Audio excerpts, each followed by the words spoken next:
Just a couple ground rules along the way. Number one, if you have a cell phone, we would ask you to please put it on mute. We're partnering with commercial space future, building a new rocket capable of deep space exploration, the SLS.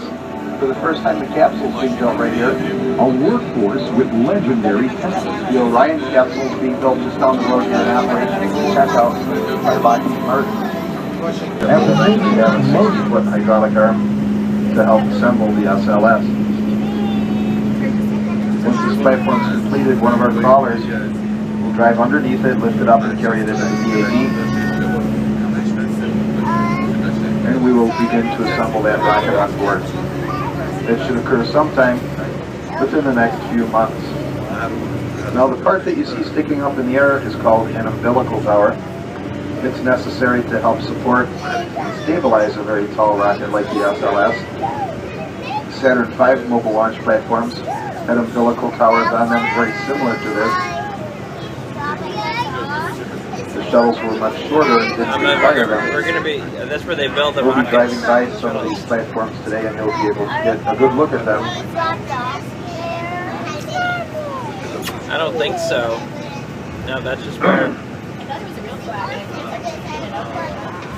That's where they launch the rockets into... Kennedy Space Center is undergoing extensive changes as we prepare for the future. With such a right next to us here is the crawler way, specially designed road, more than 6 feet deep, was connected by rail.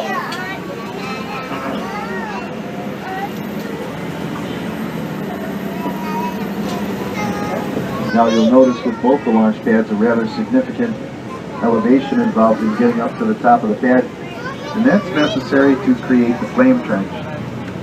Here in Florida, the water tables are so high that when you dig down, you strike water very quickly. So we had to build those launch pads up. And as that crawler is taking the rocket up the hill, the reason the rocket doesn't tip over or slide off is these crawlers, armored personnel carrier about 1.5 miles away in case they need to... yeah, he's right in the middle of the lake there, see him? Over on the right there, you see there's got a good-sized alligator in the middle of that pond. You just see his head and his nose sticking up there. It's facing us.